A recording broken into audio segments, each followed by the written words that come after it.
Let's start. Okay.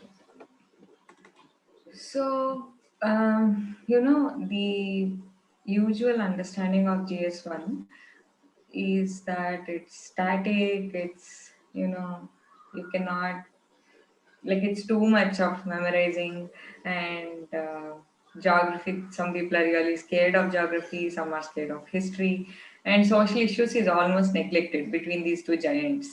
So, I feel that GS1 is the most enjoyable and scientific paper. Geography part of GS1 is very scientific. So the approach to geography is physics and logic. The approach to history is curiosity and enthusiasm. So a fair bit of curiosity for history, fair bit of logic for geography, and lots of openness to understand society. That's all we need for these three subjects.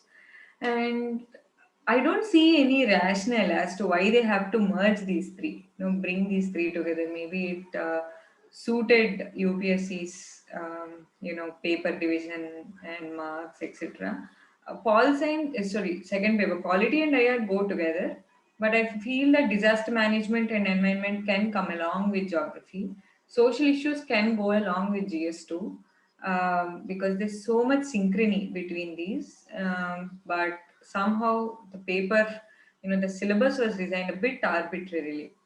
But if we understand the interlinkages between these three papers and where we can fit these concepts into the other two papers, I think our preparation for GS1 should largely be done. Now, um, let's just start with some basics.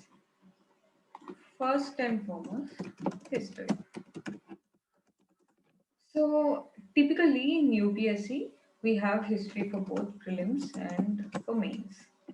Prelims history largely confines to history of India. That's what syllabus says. So history of India includes ancient, medieval, modern. They also started including culture, and then we have freedom struggle. So these are the components for prelims. Whereas for mains, they only have one extra component, that is history of the world. Along with that, in prelims, we only confine till freedom struggle, but for mains, we also go to post independence India. That's it. Now, if we can just dwell a little bit into understanding what is ancient, what is medieval, modern, culture, freedom struggle. So, what is the approach to these particular topics in history? The division of ancient, medieval, modern is largely done by foreigners. That's a very scientific and modern approach to the discipline of history. So, ancient history is considered that where the period from early human settlements till the beginning of feudalism, that is ancient.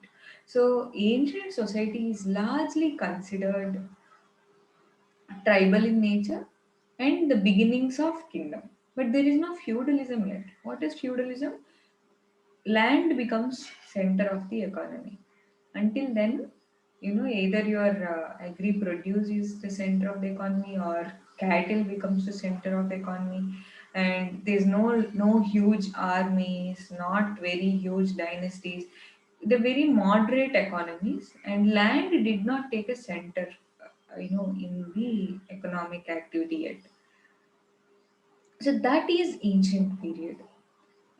In India, we read that by the time of Satavahanas itself, land donations have started. So, kings, they have subordinates, and the relation between a king and his or her subordinate, largely his only, is determined by land.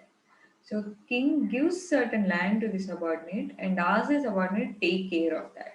In return, this fellow pays money or pays loyalty through by providing army. So this is how land, which is an economic factor of production, started taking political space. That is where we enter medieval India. In medieval India, it is considered feudal in nature because we have huge kingdoms and each kingdom has several samantas, that's what you call, right? So subordinate kings, and the relation between the king at the top and many of these feuds is related by land. The king will give them land and these in return will supply army whenever there is war, and that is why medieval India is full of so many wars control over land. Ancient India was still largely, we can say, we were just evolving as society, right, from tribal pastoralist society. Then we started discovering what is a way of life in India. At that time, some people tried to give a very materialist definition to Indian way of life. That's when Buddha Jaina questioned it, and almost till the end of Mauryan Empire we were defined by a very broader pursuit of life. But then there is an explosion of wealth. There's lots of trade that happens in that period. And that's when huge, we have Gupta kingdom comes up, and there's explosion of culture, art, and lots of religiosity enters into the society. That's when caste also takes a very clear structure, right? So till almost till the end of Mauryan period we don't find any of these patterns. We don't find very rigid caste patterns, nor do we see religiosity at its peak. It was largely trying to adjust itself as a society more economically, and some related to women. How do you treat someone who looks different? So how do you treat foreigners? So that was the period till Mauryan. But then post Mauryan, we had an explosion of economic activity, and so much wealth generation happened. So you would see a definite turn in events. There is more stratification caste-wise, and there is explosion of religiosity. That's what you see in Gupta period also. Temple construction starts, and there are idols, sculpture also. So all of the changes in ancient and medieval India clearly reflect in culture. So the approach to culture is to understand ancient medieval India well. So once you can grasp the socio-economic aspects of a particular society, okay, how is Gupta kingdom organized? How is Mauryan kingdom organized? Is king at the center of the kingdom or people are at the center of the kingdom? If king is given too much space, then of course it is going to reflect in contemporary art. So you see that in Gupta period, where royal seals, where king's hobbies, all of these, king's achievements, they were stamped onto the coins in Gupta period. And you also see king's religious beliefs usually in cultural aspects. So on sculpture, in the temples that are constructed, in paintings, we often see the religion that the king is believing is seen in contemporary culture. So, when you're reading culture, please be mindful of ancient and medieval India. So, I would advise do ancient, medieval, immediately follow up with culture. Immediately after doing ancient and medieval, do your culture because you can find that synchrony. And while you're reading ancient India, spend more time on important areas, especially Vedic, post Vedic, Indus Valley, Mauryan, socio-economic cultural space post Mauryan period, Buddhism, Jainism. Then we have several foreign contacts. We have Alexander's invasion. Then we got contacts with Scythians, Parthians, Kushanas. So those, and then we have one more contact at the end, how India had an influence on many Southeast Asian countries. So these three chapters deal with India and external. So those three, and focus a bit on socio-economic cultural aspects during Gupta period. Not how Gupta kingdom is organized, their ministers, names of ministers, administration, that you may not be able to fully remember. But I would advise understand how the economy is changing from a very agriculture centric society, you know, by the end of Vedic age to an urban economy by Gupta age. That is a huge shift. So early they were pastoralists, Then they started becoming settlers and agriculturists. Once we got agri surplus, we shifted on to become urban economy. So this urban economy shift generated lots of prosperity, and that had its impact on society and contemporary politics. So ancient India textbook thankfully makes this distinction clear. So be mindful of that and understand ancient India well, because the textbook is written in an easy language and there are not many wars and kingdoms like in medieval India. So it is an easy read. So instead of just going for the facts, understand the thread of ancient India and focus on facts in the chapters that I have mentioned. Coming to medieval India, it is very difficult to remember medieval India. First, acknowledge that fact. Howsoever you may try to memorize those names or those keywords, you will not be able to do full justice to medieval India. So, acknowledge it. So, given that we are limited in our capacity to remember medieval India, what is the minimum we could do? So, I would say the least we can do with medieval India is to one, focus on foreign contacts. So whoever is coming into India in medieval period, understand where they came from, what aspects of medieval India did they highlight? Did they speak about caste? Did they speak about wealth? Did they speak about any imports and exports India is doing? Any unique features of Indian society? So you especially find several visitors during Mughal period and Krishnadevaraya period, because they are, you know, explosion of wealth and activity in India at that time. So focus on those. If you get entangled in the wars of medieval India, you will be lost. So don't get into that. After each chapter, we have Pala Pratihara Rashtrakuta. That's the first chapter, I suppose. So post that chapter, there will be a small, I think, two or three paragraphs which discuss socio-economic cultural dimensions in that period.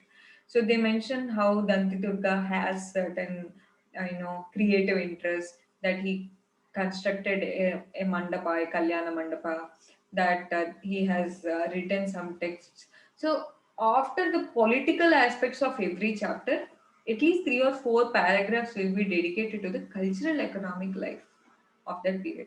I would say focus only on that.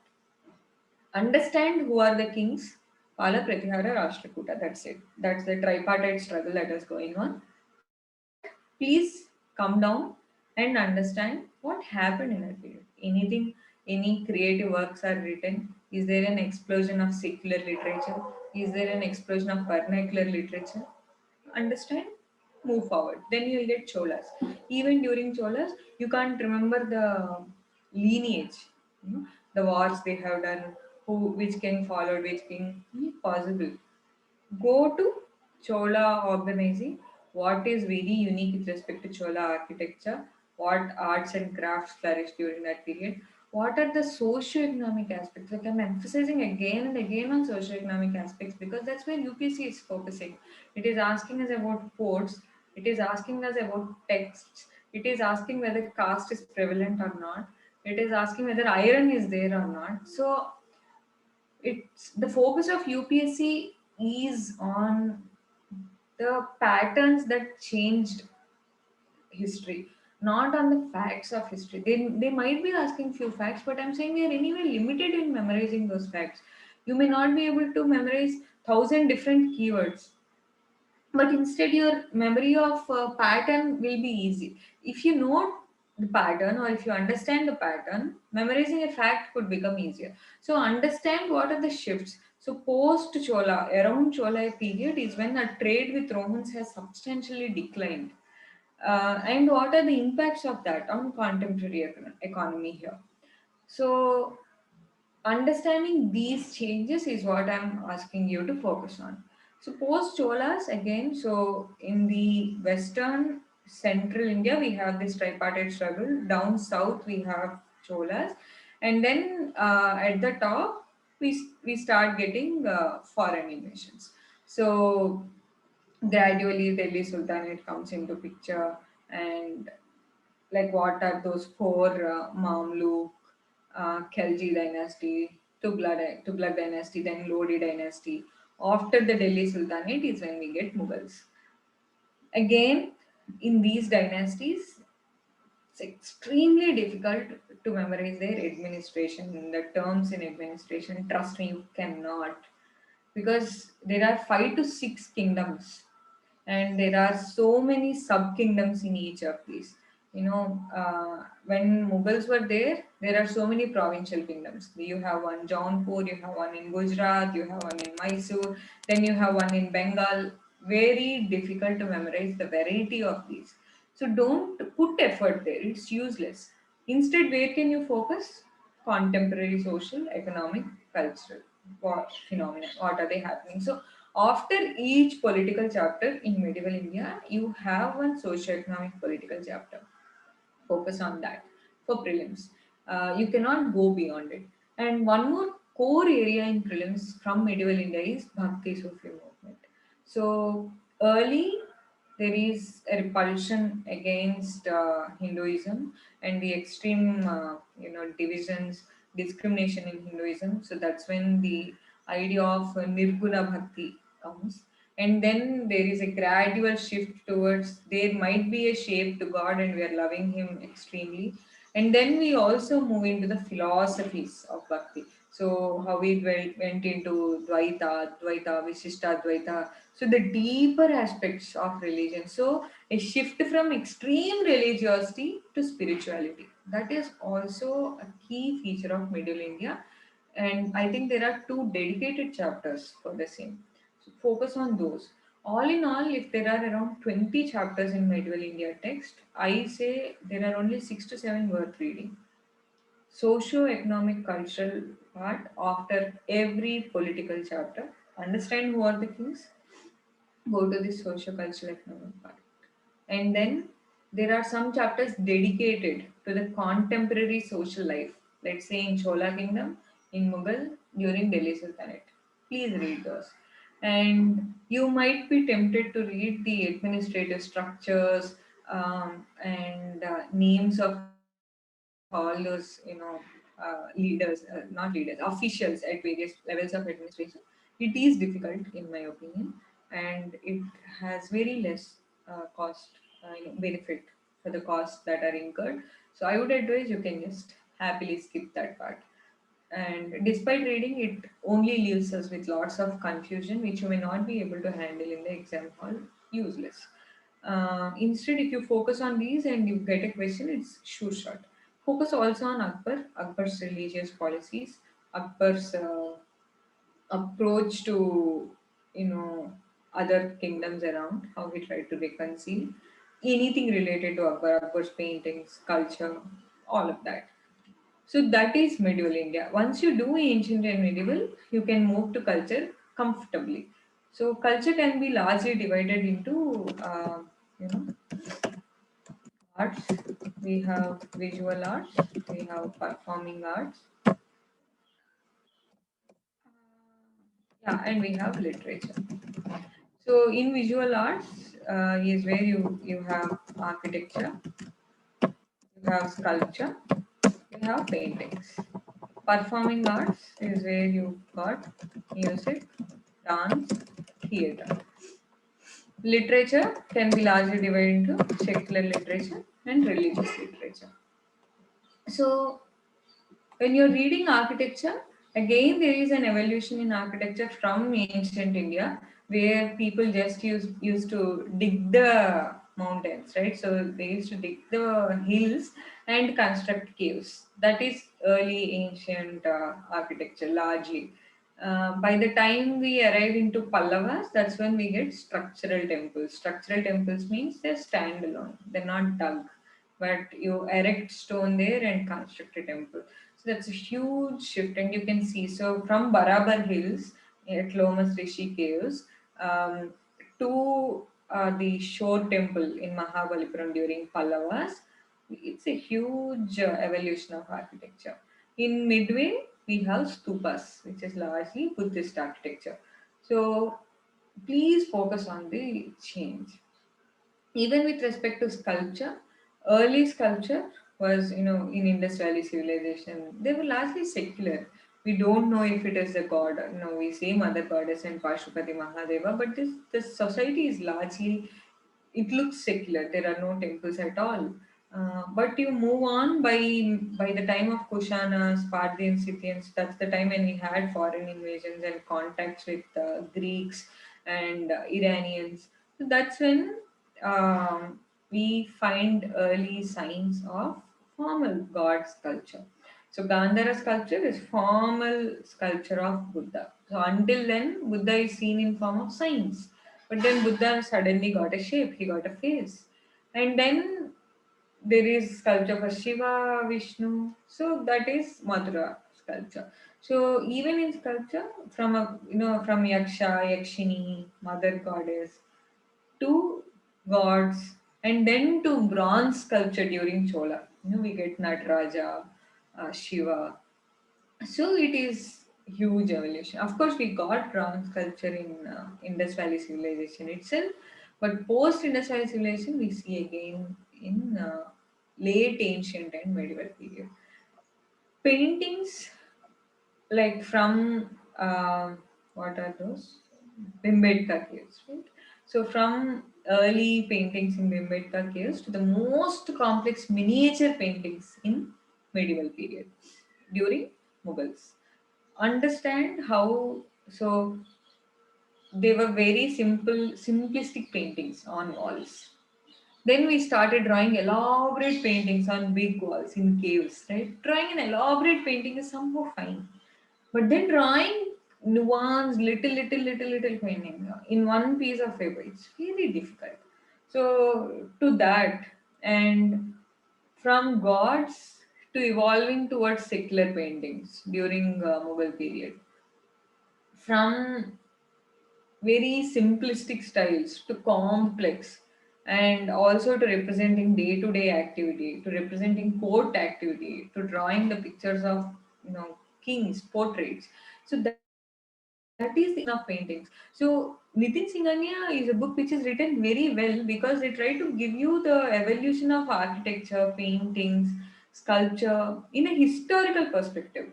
So the textbook starts from Indus Valley and takes you all the way till Pala paintings.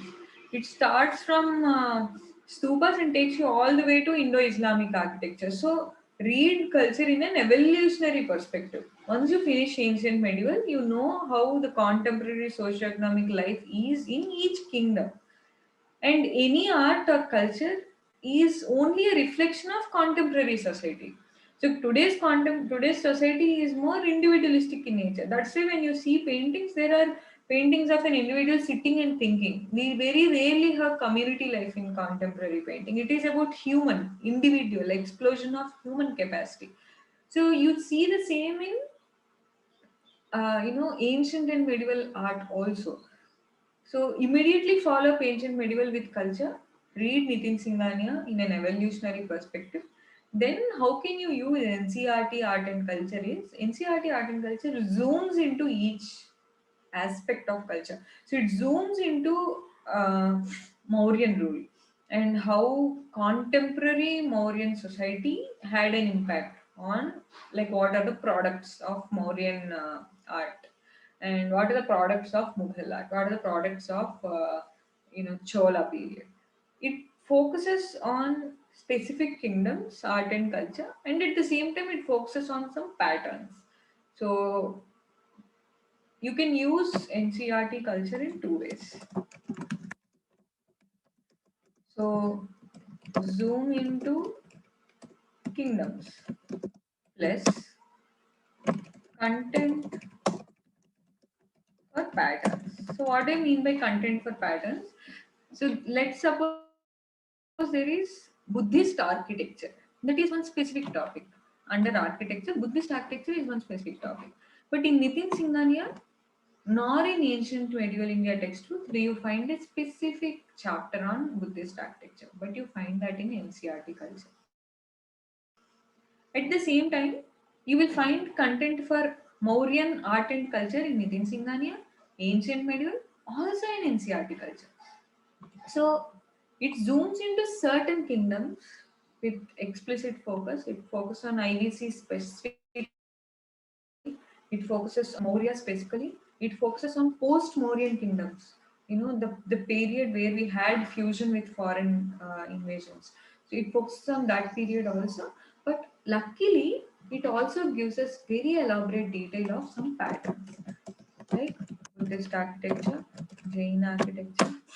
It also takes us through sculpture, especially um, what do you say, metallic sculpture in India, and it also takes us to paintings at a greater detail than Nitin Singhania. It categorizes the paintings beautifully into temple paintings, paintings in caves, and depicts what is actually painted. It speaks about Ramayana, Mahabharata, which stories in Ramayana and Mahabharata are usually painted in the temples, which stories from Buddhist texts are painted in temples. So when we are seeing paintings, understand that they largely paint a story. Very rarely they paint portraits. In Gupta period, what are those two caves? Ajanta Ellora caves. The paintings that you find are standalone figures, largely. But we also see that there are some stories, no? Maya's dream, usually, and Buddha doing his meditation, and one demon coming and trying to disturb him. Then there is war. So there are some stories which are frequently repeated in paintings, especially in Buddhist and Hindu paintings. What are those stories? That is also given in NCRT culture. So when you're reading that text, go into the specificity, and how can you focus on that specificity when you're able to feel it, when you're feeling that, okay, when we say painting, something should be painted, and when something is painted, it could either be a portrait or it could be a story. If it is a story, and if it is a Buddhist painting, it should be a Buddhist story. What could Buddhist stories usually mean? From Jataka tales, from Tripitakas. What are the frequently repeated stories? Maya stream, very frequent. From Sanchi Stupa till Nagarjuna caves in Andhra Pradesh, we see a repetition of Maya stream. Very famous. Google Maya's dream once. See that image, you will not forget. Okay, so NCRT culture gives us these little bits of detail which Nitin Singhania misses. Nitin Singhania might be giving them, but it is given largely, as part of content rather than as told. So use NCRT culture to feel culture, and this content for patterns can be used for mains, whereas these little bit of details. Right? So this is how you can finish your culture. Next, coming to the most exciting, that is modern India. So how do we define modern India? That is when some foreign invasions started. Uh, you know, Foreign invasions means, I should say, maybe foreign ideas entered India. So until then, India was largely a feudal society. We were, you know, if not entirely a dark society like Europe in medieval period, but still India witnessed a degeneration of literature, degeneration in architecture. Though there is quantity, the quality declined. So, especially because I'm a Telugu literature student, we read this that in ancient Indian texts, ancient literature texts, there is some spirituality added to literature. But as we entered medieval India, the focus largely shifted to verbosity, luxury, lots of fancy language. The importance given to spirituality declined. The same trend can be seen in temple construction also. Vast temples, giant in nature. So you, especially during Chola period, you see the elaborate temple construction that happens. And then even in Mughal period, across India, you see Sikhs in Gujarat, in Jaunpur, in Bengal, like provincial kingdoms, the architecture that takes shape. lots of constructions happened, humongous structures. So that is largely medieval India. It is mostly king centric, religion centric, not very posh. But by that time, Europe is changing. By 15th century itself, new ideas started coming in Europe. People started questioning, why are you speaking about king? Who is king after all? We need equality.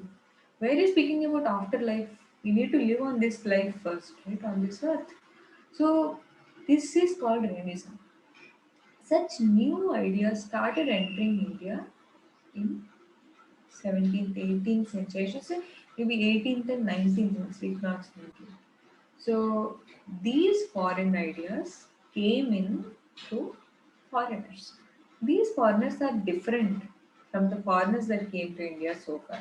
The foreigners who came to India, be it Mughals, be it Delhi Sultan, Lodis, Khiljis, Tughlaqs, so whosoever came so far, they wanted to take our wealth, go, or be assimilated largely with Indian society. But the foreigners who came later, especially British Portuguese, they came with an explicit aim to subordinate Indian society, Indian economy to the economic needs of their country. So British imperialism is largely an outcome of their economic model. So for their capitalism to survive back home, they used Indian territory as a colony. They made us an exporter of raw materials to use for their industry back home. So this is more economic in nature. The relationship post 18th 19th century is dominated by economy and contemporary capitalism. Whereas previously in medieval India, that the invasions that we got are largely, just go capture the wealth, go back, or you go settle there and assimilate with society. They are not a plan like it happened during colonial period. So colonialism across the world is an outcome of the economic model of that period.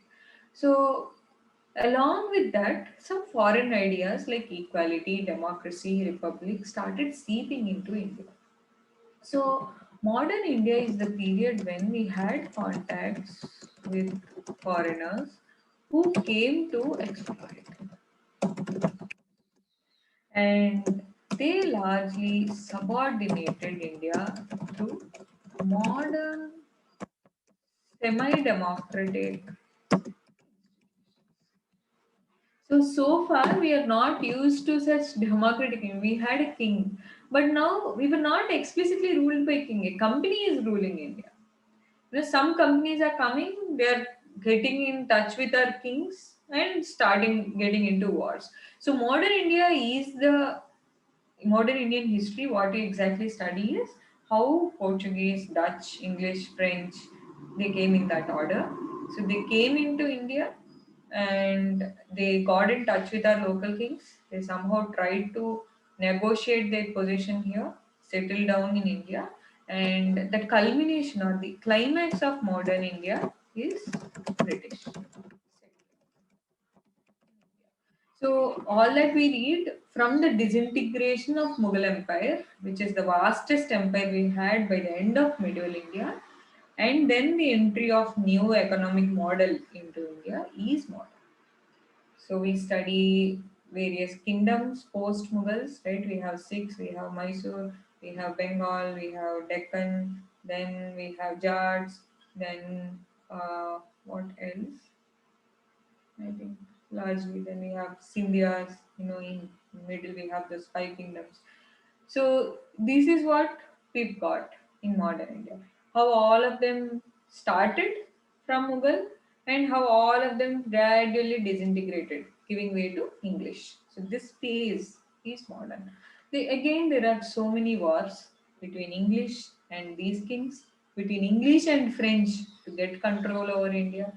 But what you've got to understand in modern India is more than wars, I would say. So give preference to how they settle. Means what acts they used, what policies they made, or what expanding techniques they used. So they used doctrine of lapse, they used subsidiary alliance. These are military tactics. One way is military. Another way of subordination is economic. They brought in some legislations, Charter Act, Regulating Act. What did they do through those acts? They gradually subordinated Indian economy. So that is economic in nature. And then they got into political power. How? By negotiating with Indian kings, contemporary kings, and then by defeating French here, and then by consolidating their position after 1857, especially. So the process of settling of British into India is very important to understand. Each and every act, why they brought that act, each and every policy they brought at that time, any socio-economic changes, especially social cultural changes they introduced at that time, how were they perceived? There is a dedicated chapter to that in Bipan Chandra old NCRT, right? That's what we read for modern India. There are 6 to 7, I think first 6 chapters of old NCRT by Bipan Chandra is what we read for modern India. Barely 80-90 pages. In those 80-90 pages also, I think the first chapter is largely political in nature because it speaks on the disintegration of Mughals and the various kingdoms at that time. But post that, I think second, third chapter is the key as to how British entered, what policies British brought, and how British French struggled to consolidate in India. So read those chapters to understand modern India. Once your reading of modern India is done, your freedom struggle is ready. This is very, very interesting, and we got a very good book, I would say. So, for modern India, we're going to read the NCRT. I think 1 to 6 chapters. Freedom struggle, we got spectrum. Very, very well written, especially from exam point of view. And what should you know in spectrum? In freedom struggle, we have certain phases. Look at freedom struggle in those phases. So initially, I think till 1857, India was just trying to adjust. When did Battle of Plassey happen? That's when British almost consolidated their power, and by Battle of Buxar, they are settled. When did they happen? When was Battle of Plassey?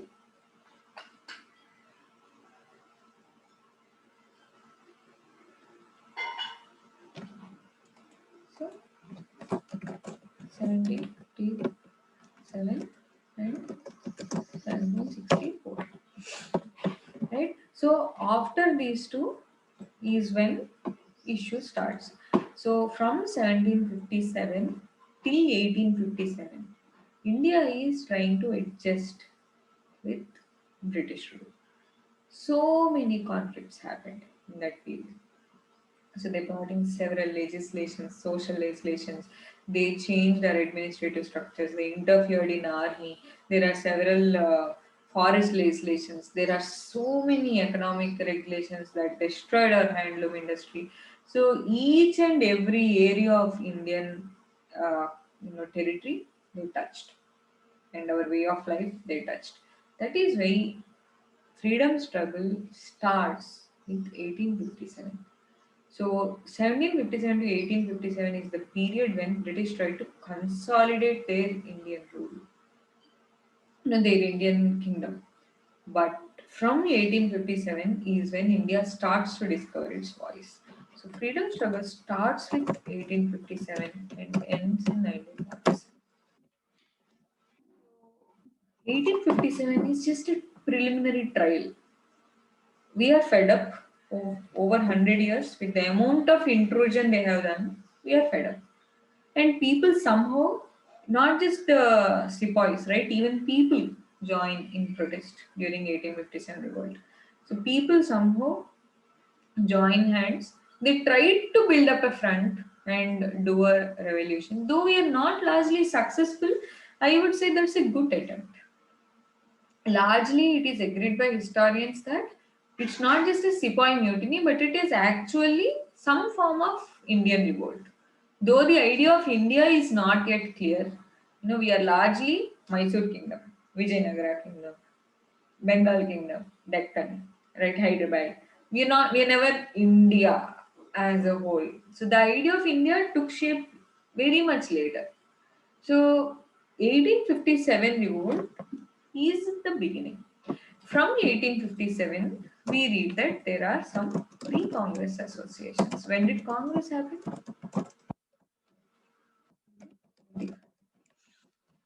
So from 57 to 85, so how long is that? 28 years, right? So within 28 years after 1857 revolt, we got first all India uh, group, a political organization, right? It's a big shift to our need for freedom. So there are some pre-Congress associations in that period. That's what we read. We have Raja Ram Mohan Roy, we have Anand Mohan Bose, we have Dadabhai Nauroji, we have Firoz Shah Mehta. So there are several organizations, especially in Bengal, in Madras, in Kolkata, sorry, in Mumbai. So these three areas are very vibrant because that's where British had their forts and they were doing their trade. In Madras there is a fort. In Mumbai they have their ports. In Kolkata the port is very important for them. So these three areas were the hubs of British economic activity because as we said at the beginning itself, the nature of British colonial rule is economic. So they came for trade, they came for economy, and they built political power to consolidate their economic position largely. So these are the hubs where all initial activity happened. You find most of the pre-Congress associations in these three areas, and Spectrum nicely gives you what are those names. You have to remember those names for prelims. And then you got INC. The initial years of INC, at least till 1905, are dominated by moderate leaders who believed that, okay, boss, why are you fighting? Let's try and talk to them. So that was the approach because we failed to understand the nature of British rule. We just came from 1857, right? So it's just 28 years. In 28 years, you cannot fully understand their nature to go fight.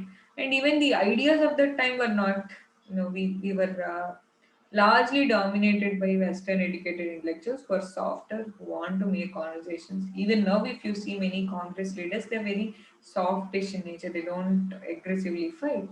So those were the initial leaders. But then post 1905, when what happened in 1905? We, all of none of this paid, and British announced that the Bengal is going to be partitioned. That's when people realize, boss, no, this method is not working. If you keep on talking like this, we are not going to solve our problems. We have a very big crisis. These people are going to divide India. And by that time, even Nauroji has written his book on the drain of wealth. There are very new ideas on what is liberation because we have seen, I think the spectrum gives us nicely. We have seen Irish activity. We have seen how British are behaved in Japan, how British are behaving in many of their colonies. There is resistance in many colonies. After seeing all that, we felt okay. I think we are doing less. We could be doing so much more. And there is new wave of thought. Aurobindo, Tilak, Lajpat Rai, even Chandrapal. So they have led a new wave of thought, saying that India needs to act more aggressively.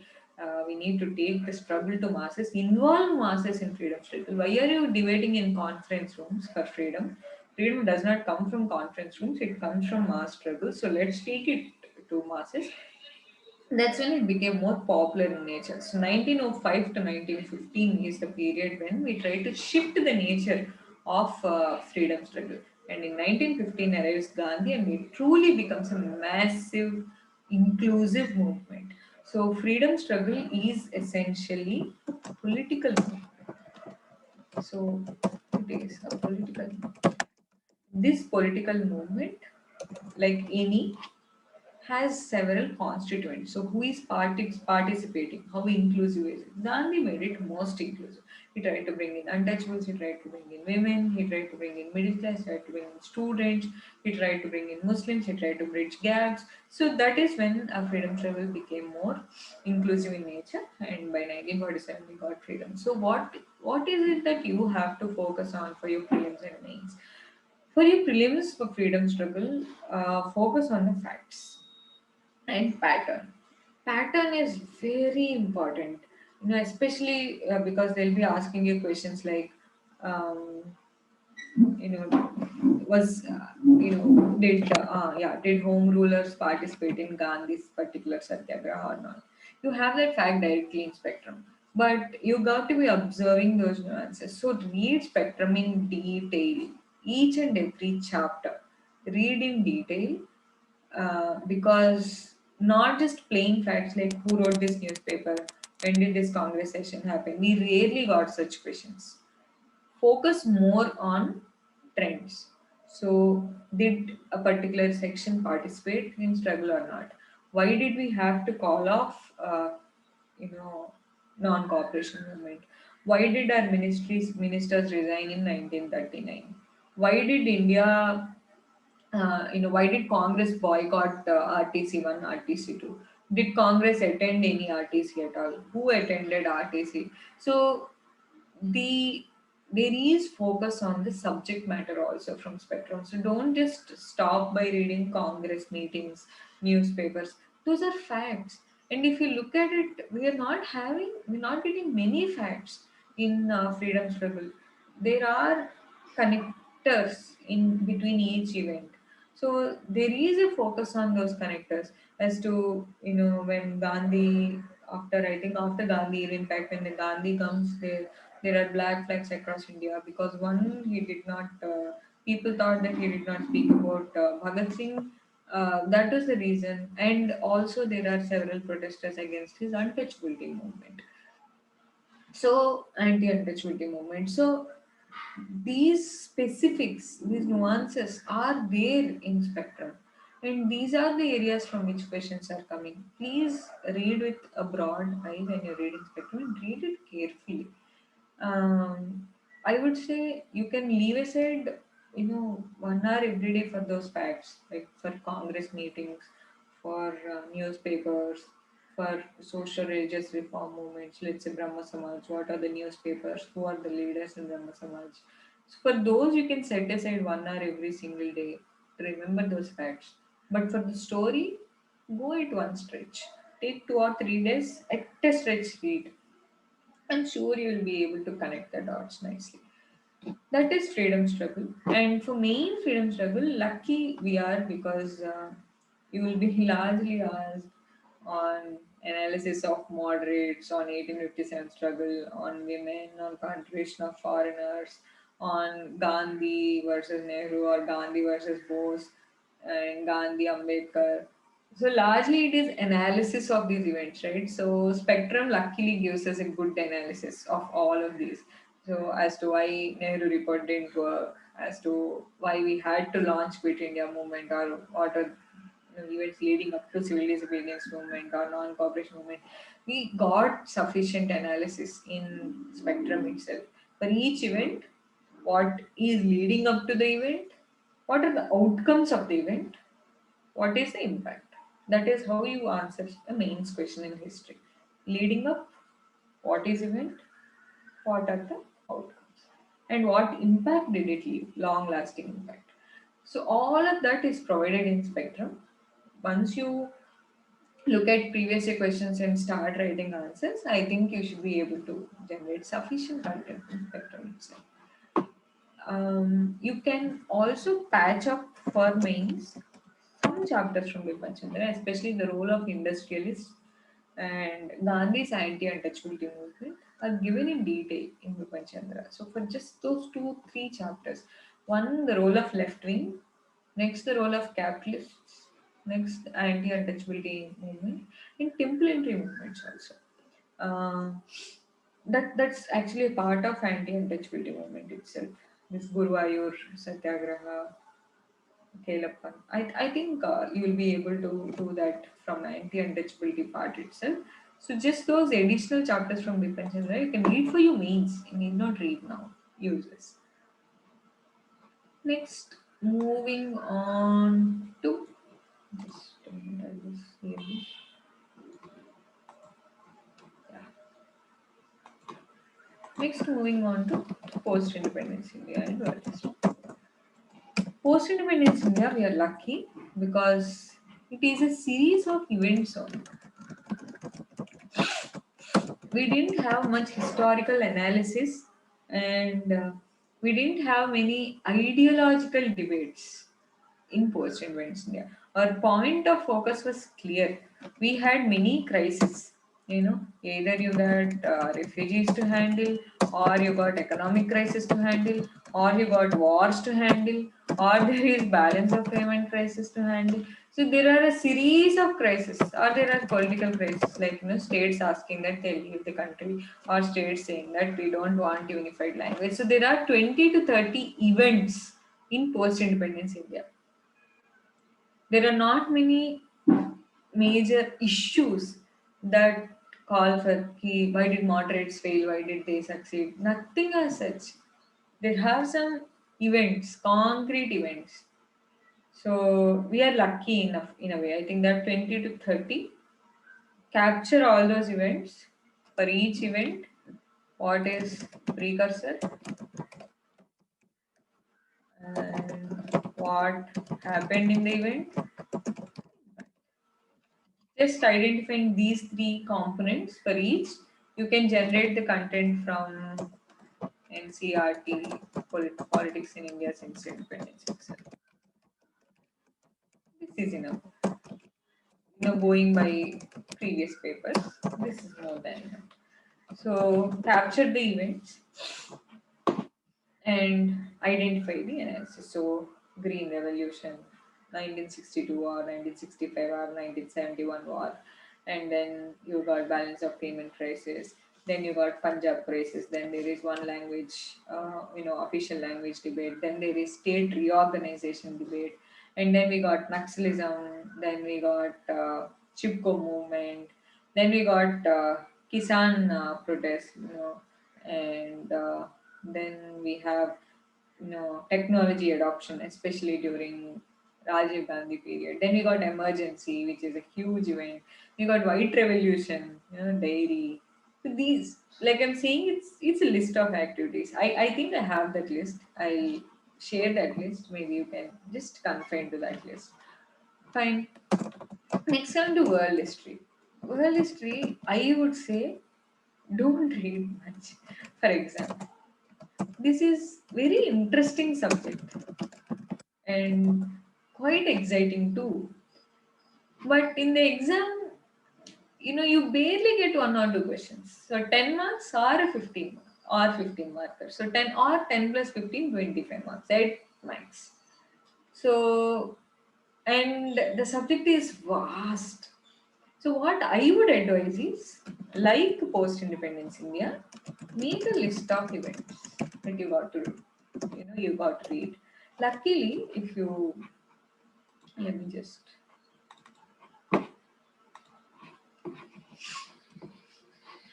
yeah. Are you able to see my screen? Um, I'll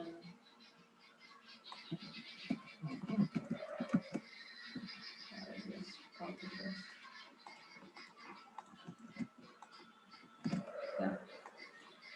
So luckily, UPSC itself gives us this list. History of world will include events. So it is also focusing on events. So industrial revolution, then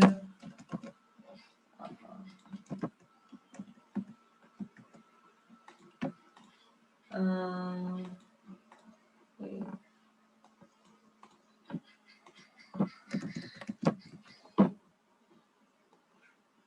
I think there is withdrawal of boundaries after World War, colonization, decolonization, communism, socialism, capitalism. So that is it. So you start with industrial revolution, American Revolution, French Revolution, unification of Italy, unification of Germany, then world leading up to World War One. What happened between World War One and World War Two? You got League of Nations, then you got the rise of fascism in Italy and Nazism in Germany, and you also got this 1929 Great Depression, and then leading up to World War Two and events leading up to World War Two and post World War Two. Again, we got Cold War, United Nations. That's it. And what led to this, change, particularly industrial revolution? Capitalism. And opposition to capitalism, you got socialism. Extension of socialism, communism. Where did communism show up? In Russia, 1905, and the 1917 Russian Revolution. So, focusing on issues only, we got, I think, 15 to 20 events. Know the event, and just like in post independence India, what is the trajectory of that event? What happened during that event? What impact did it leave? So, this is more than enough to score decently well in world history. And what can you read? I would advise reading Mission IS world history material. It is good. It goes beyond NCRT because NCRT has some areas left or very less is covered, especially in chapters like decolonization. Very less content is given. And also the rule of Napoleon after French Revolution. Well, I know NCRT does not cover. So Napoleon and also even depression, great economic depression, not fully covered CRTs. So I would advise read Vision IAS material because they gave us sufficient content to write good answers for me. So 10 marker or 15 marker, you can't anyway do a PhD in world history because we got to read minimum. I would say read Vishnaya's material. I think it's 150 pages plus 250, some 300 or 350 pages worth material, and it's well categorized into points, subheadings, and all. Read that. It's more than enough for world history. Don't go for anything else. Post independence India, read your NCRT 12 politics in India since independence. If you don't find sufficient content for any of these topics, again you can supplement with Vision IAS. Or you can directly take Vision IAS only. This is even better. Take Vision IAS supplementary material only and read it. That is very, very nicely written and sufficient for learners because they categorize it topic wise, and I think it's 100 or 120 pages long only. So that is how we do our history. And some principles that I want to highlight before we move on to geography. First, for prelims, whenever you are reading a book, so let's say you are reading Ancient India now, while you are reading itself, solve previous year questions. So if you solve previous year questions, you will understand the mind of examiner. So that the same chapter you can read from examiner's perspective. We will have this advantage if you're doing previous year questions along with text. So reading ancient India, solve ancient India previous year text, previous year questions. Reading medieval, solve medieval previous year questions. So this is one principle. Two, keep solving some tests when you are doing prelims because don't solve tests for marks. Don't solve texts to test to read some additional content. So if at all a test will tell, test brings questions from out of the blue, and they'll recommend you some other textbook. No, don't. You are only reading the test to check your understanding, whether you understood or not. That's it. Plus, at the same time, if there is new approach to into a topic or to content, you are learning. Simple. And for mains, the key is once you finish reading ancient medieval culture, please take some previous year culture questions and write, write answers. You can never get confident with mains without writing answers. Once you start writing answers, you will know how much you have to read. We have too much, expectations from what you got to read. You will tell yourself that you read whole textbook, additional content, but you can never get chance to write all that content in an answer. You will understand it only once you start writing answer. You will feel, "Arey, yaar, I'm unable to write even 100 words, 200 words directly." Because word limit is 150 words and 250 words. How much can you write? How much content can you write practically? There is a limitation there. So what are we doing? Practice. If you practice and start writing answers, you will know how much you got to read, how much you can practically memorize. So that is what I advise for me. And I have already made a video on generating content for culture means. So do watch that video. I think it's just 6 minutes or 7 minutes long. It's uploaded on our YouTube channel. So watch that. It will help you in your culture content generation. One main student upgraded it this year, so I can tell you confidently that it is working to give you content even on questions where you don't have any. So that's it, largely history. Any other questions, doubts before we move on to geography?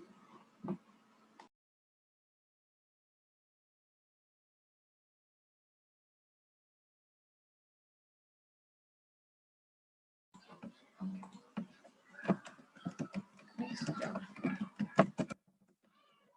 Geography is very beautiful subject. Physical. That's how I look at it. So in physical, you have concepts and you are applying those concepts in a context. That is Indian geography. World. Simple. And then you got some concepts in some principles for economic geography and you apply to a context that gives you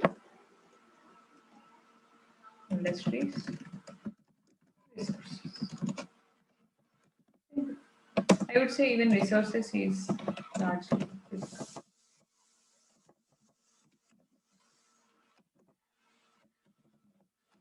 So industries. Industries means economic zone. And then human settlements means human life. So if you divide physical geography into subtopics, you first have Earth. So what is happening inside Earth, what is happening on surface of Earth, and what is happening above Earth, right? So inside Earth, you got, what is that geomorphology? So plate tectonics. So first we thought that everything is happening because of continental drift. So there is some polar fleeing force, and that force is shaping everything on Earth. That is why we have continents here. That is why we have oceans here. That's what we thought very early. Pangaea, Panthlessa, two. Then they merged. Then they moved again because of polar fleeing force. But then that is proved wrong. No, boss, nothing like that. We have something called plates. So inside we have core. How did we discover core, mantle, crust? We happen to know because of earthquakes. When earthquakes are happening, if we put a seismometer here and here at 104-degree angle, we are finding that waves are missing in a particular zone. So why did waves miss in a particular zone? Because a particular kind of waves, P waves, which are registered there, cannot travel through a certain material. S waves, which are registered there, can travel through all kinds of material. So based on the variations in the the projection of those waves on seismometer, we could assess the density of Earth. Based on the differences in density, we could estimate that there are three layers. That is how we got to know the internal structure of Earth. Once we came to know the internal structure of Earth, our answers to external, surface was very obvious. What did we see on surface? We saw two. We saw continents and we saw oceans. That's what we saw, right? So continents. It was told that you have these plates which are floating on the surface of mantle on the asthenosphere, which are a combination of ocean and continent. They keep on floating like that, and at the interactions between these plates, either convergence or divergence or just going past each other, is where all drama is happening. These are the reasons for formation of continental crust. These are the reasons for formation of oceanic crust. These are the reasons for volcanoes, for earthquakes, for continents, oceans, for geophysical phenomena, for everything. Plate tectonics is the answer. And then there is one more concept called seafloor spreading, which explains why we have trenches, why we have what is that?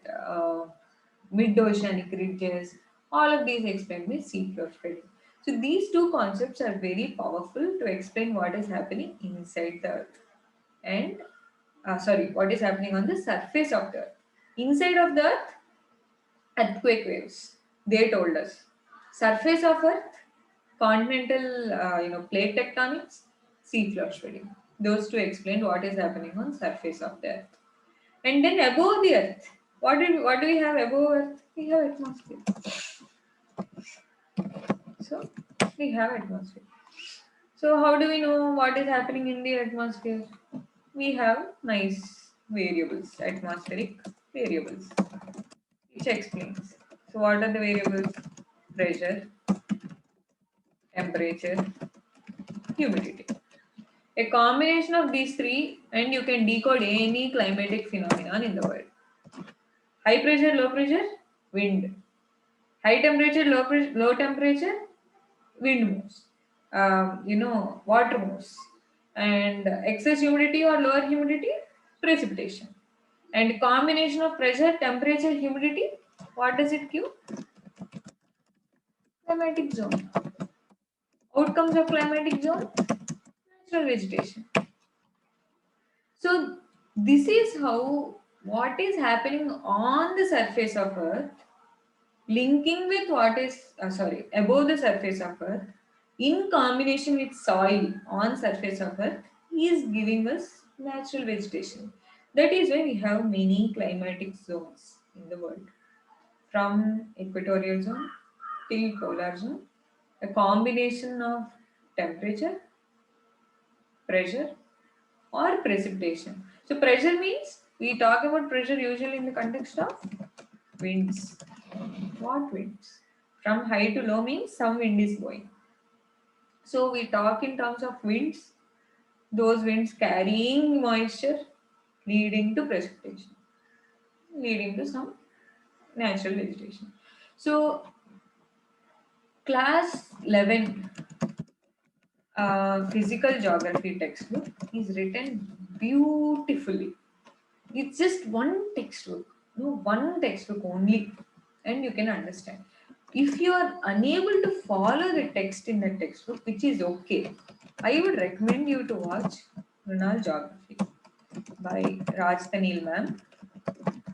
She is an IRS officer and she did elaborate videos on geography. I think she has 50 videos. If you just watch those videos, your job is done. You need not even read anything else. If you're finding it difficult to read physical geography NCERT textbook, please watch these videos. You will just enjoy geography like anything. Around 50 videos.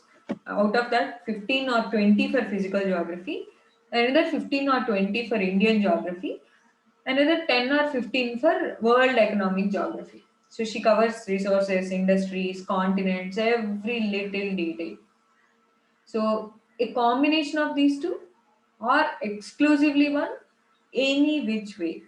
I would say if you spend 10 to 15 days solidly on ma'am's videos, plus back up with your geography text, you're done with geography. It's very easy subject. Understand the science and you're done. Now applying these principles of geography, like we discussed, plate tectonic, or how rivers are formed, how earth movements happen. You apply all those principles and how winds move, how temperature change. You apply to Indian context, that is Indian physical geography. So we start off by reading how Himalayas are formed. Collision, plate collision. How Deccan traps are formed. When Earth is moving from down south upwards, we got that reunion island. We move over that reunion island. There is hotspot volcanism, and then Deccan traps form. And then how did the plains form? Oh, we got antecedent rivers which move over the Himalayas and keep eroding them. And then we got extensive plains. How is Peninsula Plateau so stable? Because it is an outcome of one Deccan Traps, and two, that part, especially the eastern part of it, largely remained stable.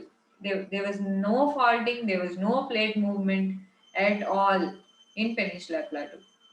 But for the Bhima fault, we don't have any faulting activity or any movement in in the Deccan Plateau. That is why it is largely stable. I might be speaking in limited knowledge because I didn't read geography for my optional. So I might be missing on few facts. I might be wrong in few facts in assuming what the history of Indian plate, but largely the principles that are said in general studies level, at a general studies level in NCRT textbooks, this is what is mentioned. It is a largely stable plate. So you read how Himalayas are formed, you read how Deccan Plateau is formed, and then you read how plains are formed. Three major geographical features in Indian territory. Done. Then what are Eastern Ghats? What are Western Ghats? And why Eastern Ghats? Why is there a tilt towards Eastern Ghats? Because there is somewhat uplifting while Indian plate is colliding with Eurasian plate, some uplifting happened and a block actually got broken. It went underneath the western side. So there's a plank which got broken and went underneath. So that's why we have it tilt towards east. Simple. That is why the rivers, whichever rivers that flow there, they don't leave deltas because they're abruptly falling down. So they cannot leave elaborate deltas. All of this is just an application of the principles we read in physical geography.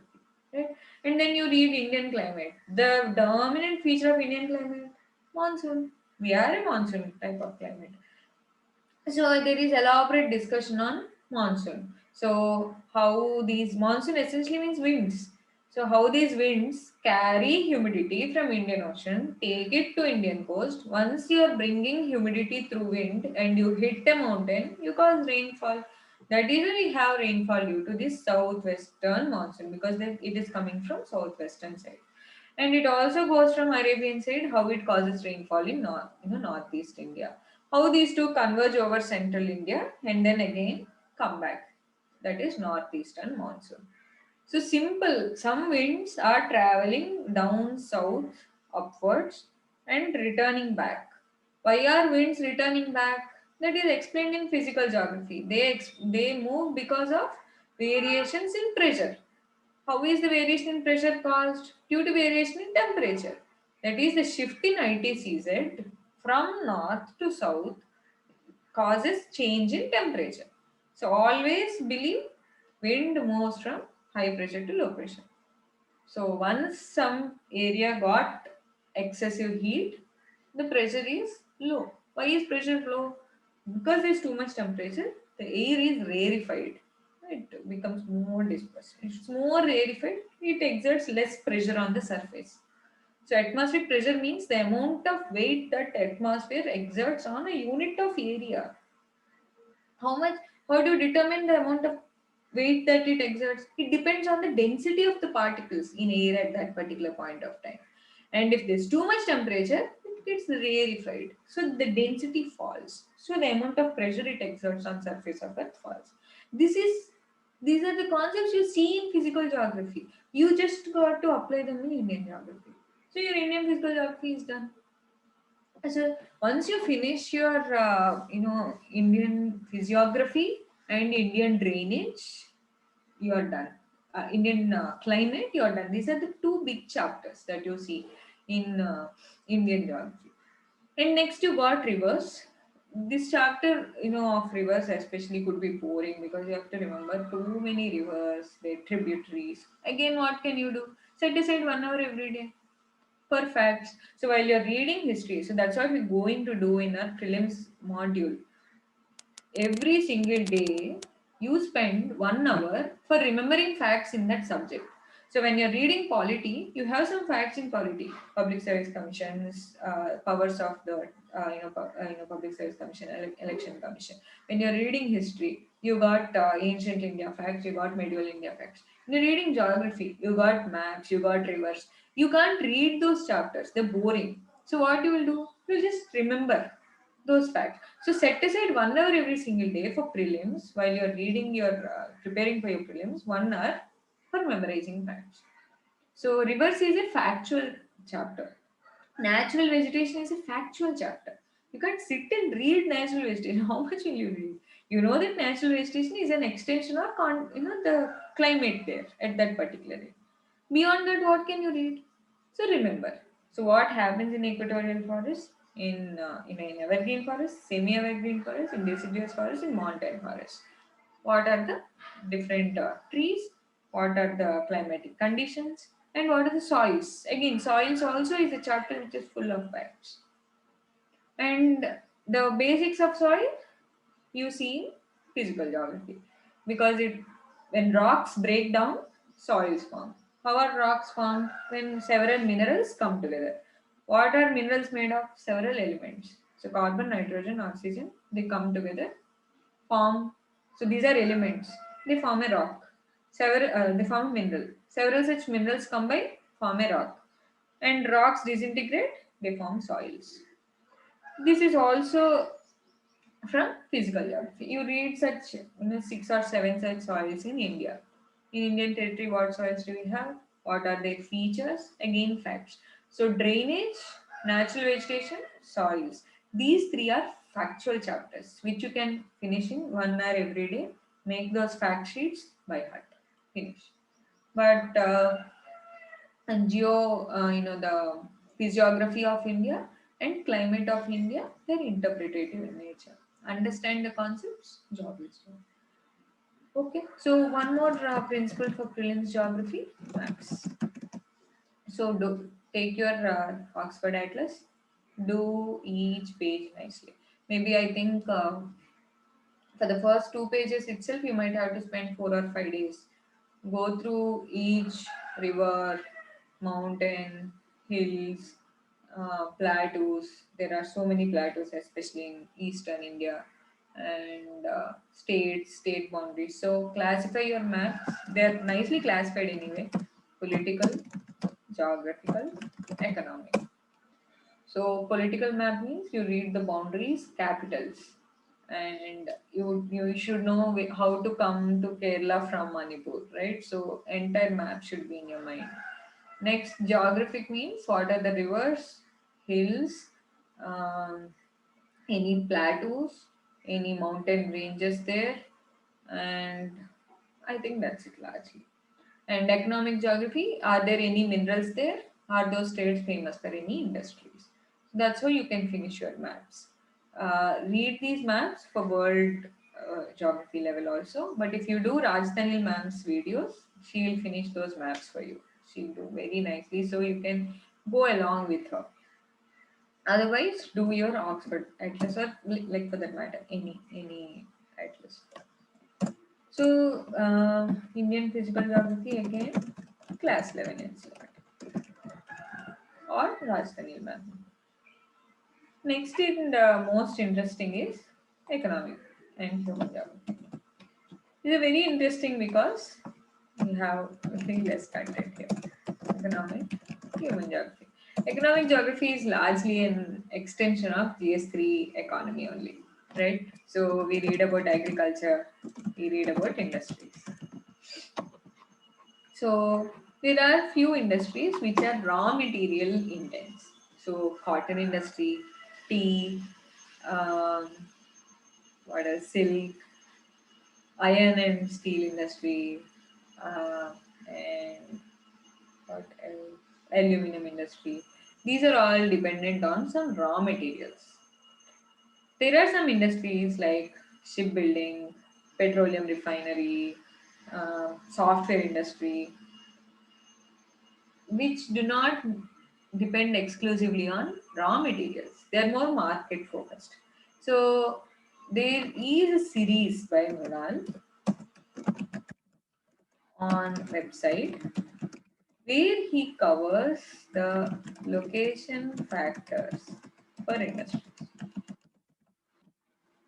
So he takes almost 20, 30 industries from paper to shipbuilding to iron and steel.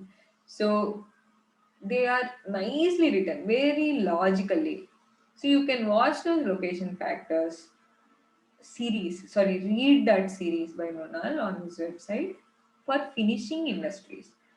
Once you finish industry with Mrunal, you can find this book very easy. NCRT 12 Economic Job. Very, very easy. Because beyond industries, all that we've got is agriculture. So for agriculture, we only have to remember what temperature, precipitation, soil is needed for a particular crop and where are they growing. That's it. So make a table, read it as a fact. Don't go try and remember so much. Read it as a list of facts. That's it. Beyond that, you don't need to spend time. So, economic geography, combination of Runal location factors for industries plus NCRT class 12 economic geography. May you have agriculture, that's the only important chapter. Beyond that, it's like uh, air travel, railway travel. What is the longest railway? Let's speak out Trans Siberian Railway. They speak about some which is largely not needed. I think we'll finish it in one day. Same is the case with NCRT, well, human geography. Same is the case. In human geography, so what is human geography? Where do people stay? Based on the contemporary physical geography, how do people settle? If there are plains, people settle in large numbers, density. If it is hills, there is sparsity in population. If there is industry flourishing, again people settle in large numbers. So, what physical geography features and economic geography features affect human settlements? So, if there is more fishery setup, if it is a coast, more people settle, and naturally there is fisheries. If it is forest, especially dense forest, people cannot settle in large numbers because it's not conducive to living, and it is not even conducive to agriculture in dense forest like rainforest. So they either do shifting cultivation or they just hunt and eat. If it is plains, large plains, people can live in large numbers and at the same time they can cultivate food because it's large plain, they can grow crop and they can even do business. That's what happens in our Brahmaputra Ganga plains, UP, Bihar, large populations because they're plains, rich plains. And that's what happens in Egypt, that's what happens in Africa. So in South America, that's what you read. So human geography means some physical geography feature. How is it impacting human settlements? Can people live there or not? If people can live there, how can they make a living? What do they do to earn money and to eat food? So class 12 economic and human geography are linked to the factors of physical geography. There is a focus on India in economic geography. So, what do people do in plains in India, in Ganga Brahmaputra plains? Uh, what crops grow in India? What industries are frequent in India? We have textile industry, which is very famous. We have iron and steel industry. So, why textile industry in India? Why iron and steel industry? These are like two big industries that we have. There are shipbuilding industry just starting. IT industry is prominent, and every other industry is almost a failure. We don't have strong electronics industry, don't have aeroplane building. We have paper industry, we have woolen industry also, we have dairy industry. Dairy is very famous in India. So I think largely these are the major industries that employ our population. Beyond that, I don't think NCRT covered any modern industries much. That's it on economic and human geography. We don't see many questions from these two areas in prelims. In economic human geography, we might only be, we can expect questions on crops, um, if possible, sometimes on industries. That too from a map perspective, largely from map centric approach, but not exclusively from theory centric approach. So, do your maps well for crops, industries, mines, where are they located, some minerals, and energy and connectivity. So, if there are national highways, if there are any waterways, inland waterways, what are our major ports, what are our minor ports, do your maps well. All these are covered in Atlas. Do them with focus. I think you should be done. These are the questions on economic and uh, human geography largely. Beyond that, it's not asking. Um, but this becomes very important for mains. What are the industry location factors for petroleum refinery, for iron and steel, for chemical industry, for pharmaceutical industry. Questions like that are coming in mains. But again, if you do Mrunal, you'll be done. Trust me, this is a gem. Economy, human geography, Mrunal series, it's a gem. So I would say you can do it in 1.5 to 2 days, not more than that. If you read with high focus, you can even wrap in 4 to 5 hours. Because it's all common sense. So why is cotton industry located in a particular area? Because the distance from raw material to industry matters so much. Because if you pluck cotton balls and you remove the seeds from cotton, there is so much weight loss. So you pluck 100 kg worth cotton, those flowers, but after removing seeds, it becomes 50 kg only. So it's waste. So why should you transport 100 kg all the way, for 200, 300 kilometers just to pluck the seeds? So what they usually do is they pluck seeds there itself and turn the cotton into fabric.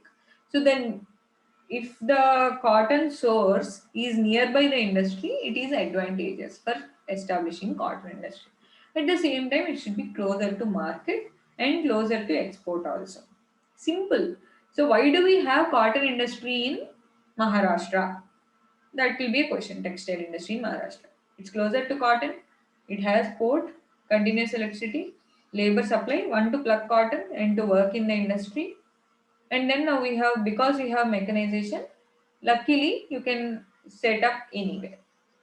Why do you have sugarcane industry in down south in UP Bihar? One, of course, sugarcane weight loss, and you take sugarcane from the source to the sugar mill. In 1 hour, it will lose weight because sugar, the it is what is it evaporates the content, the water content evaporates, so it's useless. So the nearness to the sugar mill is a critical factor for sugarcane industry. So if this is the sugarcane farm, you'll find sugar mills here only. So what do the mill do? It extracts the juice. From here, they'll be sent to sugar industry. This juice can be sent, they can make it into sugar. That's the next level of processing. But first you have to immediately make use of that. From that, you will have bagasse, which can be used for other purposes. So why do you have sugarcane industry north and south? Because sugarcane grows there first, and then because you have necessary soil conditions for growing sugarcane, because you have excessive labor, and then now south also, because it's closer to the coast, we are getting good breeze and that is retaining the moisture in sugarcane. Some reasons like this, and you will have an industry. Why iron and steel industry around Chota Nagpur plateau? You have Bhilai, you have Rourkela, you have there's one more, uh, Jadavpur. Yeah, so there are some plants. So why those plants there? Because you have closeness to raw material, coal available, you have iron mines available, you have well connected, you have established railway lines around that area, well connected, and then you have excess labor in that area. That's enough. And from there you can export iron ore if you want. You have Visakhapatnam coast, a port, you have Kolkata port, you have Odisha port. Done. So why are industries seen enough in some particular areas? Common sense. Why does coffee grow in Kerala, Karnataka? Because the soil is conducive, one, the acidity of soil, two, because the water does not stay because of the steep slopes. And why do we have an industry?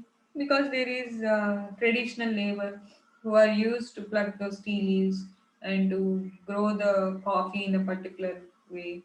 And then luckily they have well connected, you know, they have good connectivity to Western countries, and then they can export from there. So for each of the for natural resources like coffee, tea, cotton, sugarcane, jute, why are they growing in particular area? Depends on the precipitation, temperature, nature of soil there. From there, will it convert into an industry or not? Depends upon raw material availability, depends upon labor, infrastructure availability, port connectivity, and several other factors. So, understand this pipeline and your human economic geography is done. And Runal does this job very well, so you need not worry. Okay, I think I just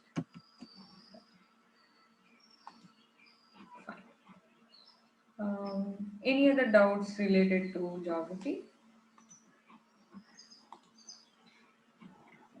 Ma'am, actually, in the recent question paper of 2020 prelims, there are more questions on agriculture. Mm-hmm. So, I mean, from where can we cover the current affairs part of agriculture? See, none of the questions are seen in current affairs, frankly telling. Most of the students who have attempted those questions attempted them out of common sense only. So I tried to speak to many friends who cleared prelims this time, and none of them said because they read current affairs from a particular material they could do it. No, the underlying principle to solving most of these questions is common sense only. So if you read your static well, if you understand your static well, and if you understand your current affairs well, understand, not just read, you should be able to solve some of those questions because they're not out of the blue. They're not out of the reach of common sense. Some of them are hardcore facts which anyone will ignore. Either you take a risk and mark or you don't know, but you don't have a source for them. That's, I think we have to accept it. And none of those who could answer the questions answered them because they got a source. If you're believing that, it's false. No one solved them because they have a source different from yours. Everyone solved because they could apply their common sense more than their existing knowledge. So we should, I think one skill we have to try and inculcate is to apply our common sense in the exam hall.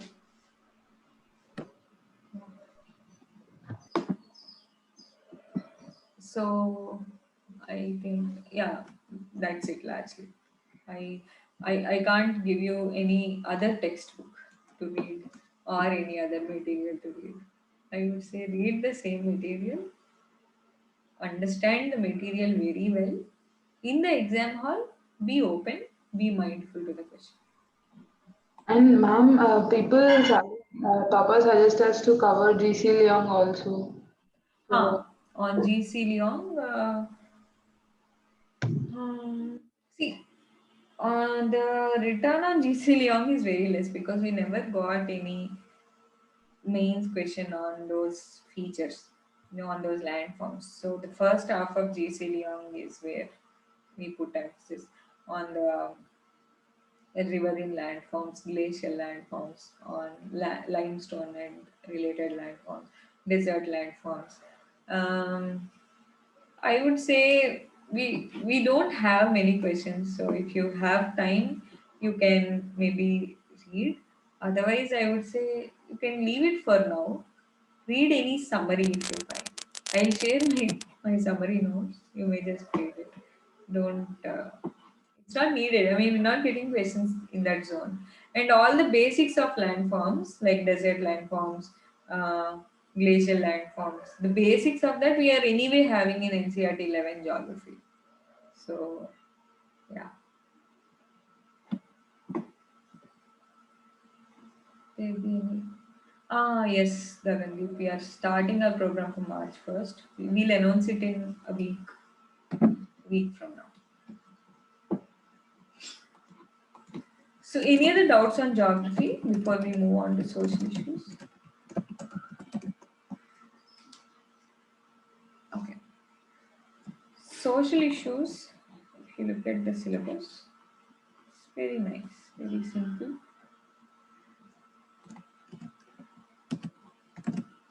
Just this.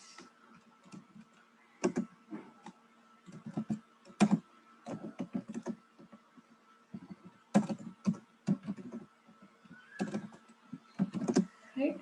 So, first, for social issues, remember that you don't need to read so much. Read NCERT, Class 12, Indian Society. This structural features, I think, of Indian Society. There's one book. There are two books, Class 12 Indian Society. One is a yellow color one, another is like purplish, I think. So even in these textbooks, what are you going to read? You're not going to read everything. What are the features of Indian society? If there's a chapter like that, caste, collectivist society, unity in diversity. These are some features. If you find any chapter with that name in these books, read that chapter. Otherwise, ignore. Because most of this can be answered from common sense. Diversity, Indian diversity in India, all of these from common sense. Or I'll suggest you, or maybe I should not say plus.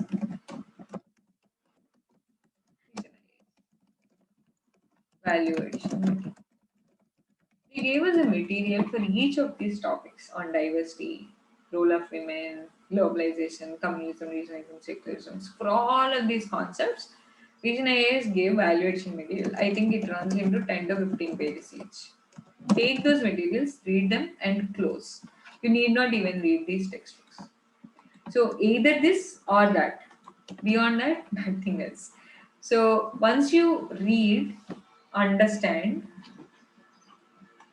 what is expected of you is to know the contemporary issues on those. Where do you get those contemporary issues? Current affairs magazine. Any current affairs magazine that you're reading will throw light on, so on women issues, on caste protests, on population, on secularism, on regionalism. You will get these debates in news constantly. So once you understand the static on social issues, either from NCRTs, go to the specific chapters on NCRTs and read, or if it's difficult to find on your own, please take Vision IAS value addition material, They gave around 10 to 15 pages for each of these topics. Please read that material and your job is done. And then add upon to them any contemporary issues related to population, women, urbanization, poverty, and make a collection of facts, maybe 2 or 3 facts per topic. So you got women issues. You'll have facts on labor force participation, on their political presence, on their literacy, on crime against women. Make a collection of facts. Don't go and collect facts. You will find these facts in current affairs itself. Keep a note of them under these headers. That's it. And learn to write answers. Simple. This is a very straightforward topic in GS1. And if you notice, role of women and women's organization has overlap with GS3 inclusive growth. Poverty and developmental issues have overlap with GS3 poverty and hunger plus GS3 you have development and inclusive growth. Urbanization problems and remedies you have in GS2 urban local governments plus GS3 you have development issues and inclusive growth. So these are all overlapping. This entire topic is all. Communalism, secularism.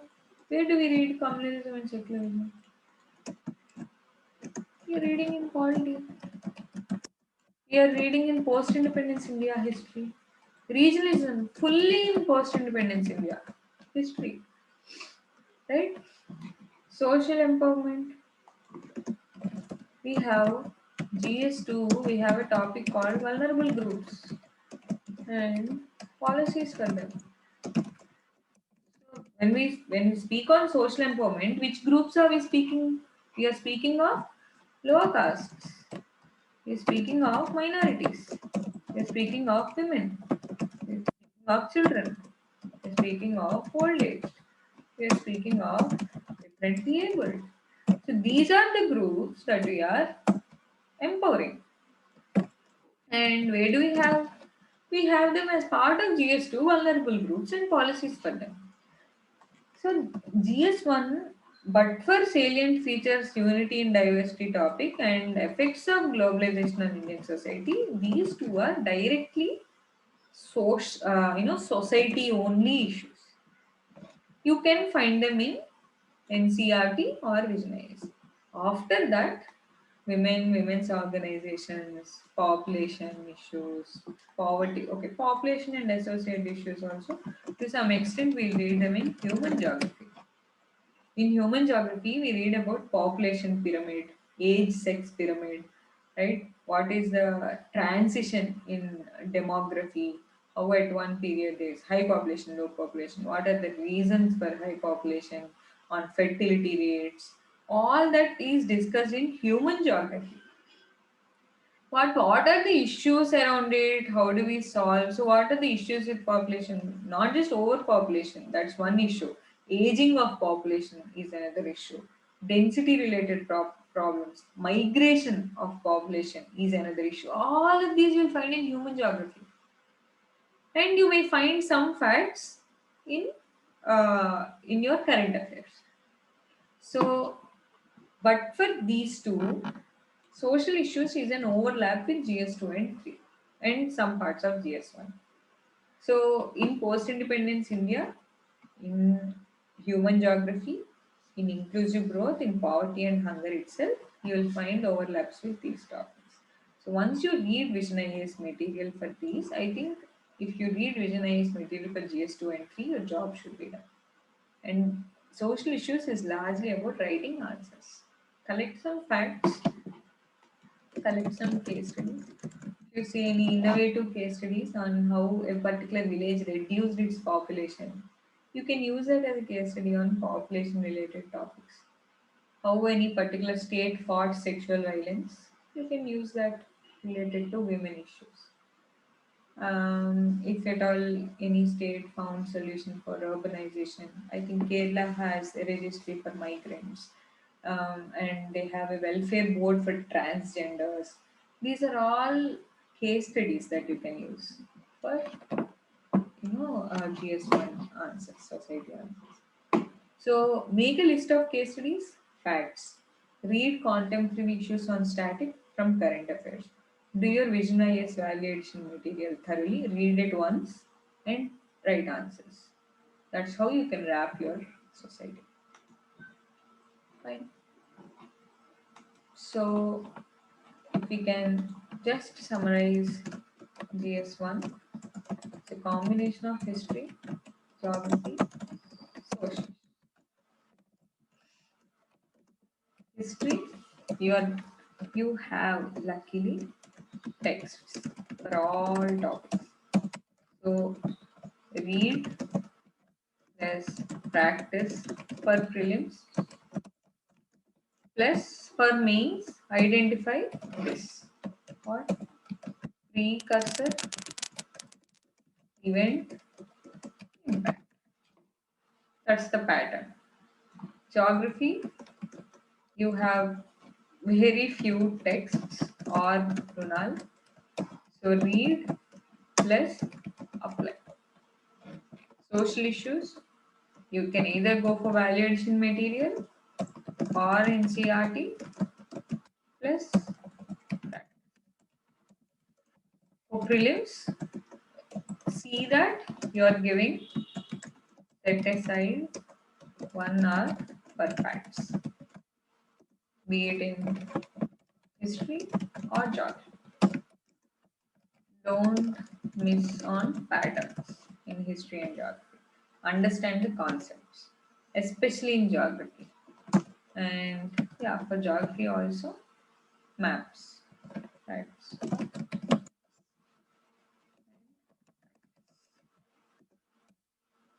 all previous year questions along with texts. Solve tests. Why? Yes, understood. That's it. Any other doubts?